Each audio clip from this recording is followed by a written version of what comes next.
छठ मैया का महापर्व का उत्साह कानपुर के पनकी नहर पर आई महिलाएं और उनके परिवार के साथ देखने को मिली। नहर के किनारे बनी विधियों पर महिलाओं के पूजा अर्चना करते हुए और डूबते हुए सूर्य को अर्घ्य दिया और अपनी मनोकामना की दुआ। परिवार के लोग भी वेदी के अगल बगल खड़े होकर पानी में खड़ी माता बहने पत्नी की पूजा में हाथ बटाया। अपने परिवार की सुख। अंजलि मिश्रा। छठ पूजा मनाई जाती है क्या? इसकी मनाई जाती है?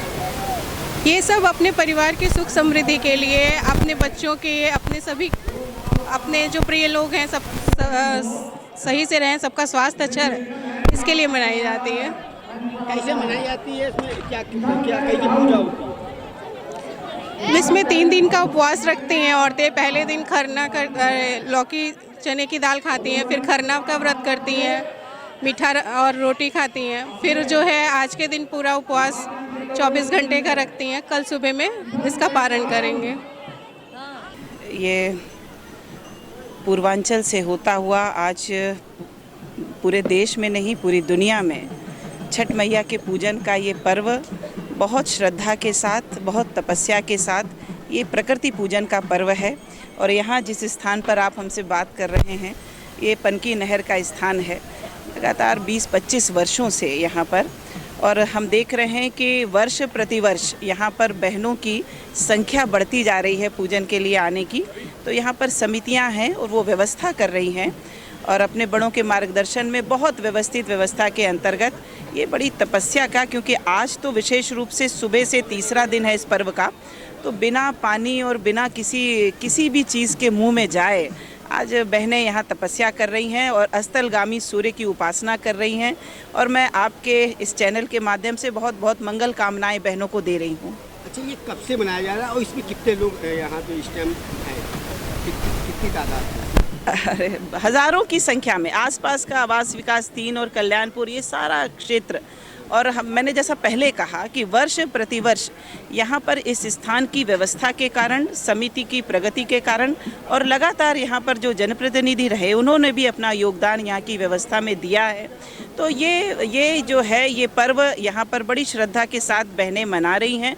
और विशेष रूप से ये पर्व क्योंकि हम सत्य सनातन परंपरा से जुड़े हुए हैं और कृतज्ञता हमारा मूल है और प्रकृति जो हमें प्राण और जीवन और संवर्धन देती है उस प्रकृति के प्रति हम उपासक हैं, कृतज्ञ हैं, उसके प्रदर्शन का। और छठ मैया जो सूर्य भगवान की बहन हैं उनके पूजन के माध्यम से न सिर्फ अपनी संततियों, अपनी संतानों, अपनी आने वाली पीढ़ियों का आरोग्य, स्वास्थ्य, पोषण, बल्कि सब सुख समृद्धि भी परिवार की बहनें यहाँ इस पर्व, इस पूजन के माध्यम से वो आराधना करती हैं, प्रार्थनाएं करती हैं और बहुत सारे लोगों की प्रार्थनाएं मैया सुनती हैं और वो पूरी भी होती हैं। अच्छा, लोगों को क्या संदेश देना चाहती हैं कि छठ पूजा को लेकर? संदेश स्पष्ट है और आज हम यहाँ दें, भारत के अंदर पूरी दुनिया मान रही है कि प्रकृति के साथ हम सामंजस्य, पर्यावरण के साथ हम सामंजस्य और पर्यावरण का, प्रकृति का दोहन नहीं उपयोग करके हम आगे बढ़ेंगे, तभी हम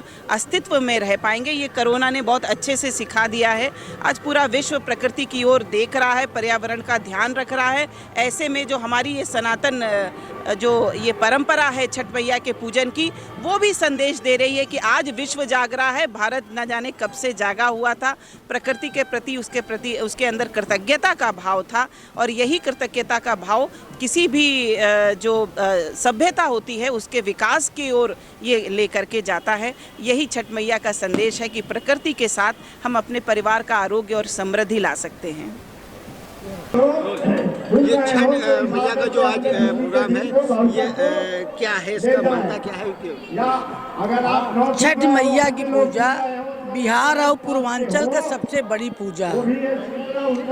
इतना कठिन पूजा है, बहुत कठिन है। हम इतना कहे चाहते हैं कि छठ मैया सबको खुश रखें और इतनी इनके में क्षमता है कि जो आप यहाँ मांग के जाओगे वो निश्चित तौर पर पूरी है। ये मेरा एकदम संकल्प है।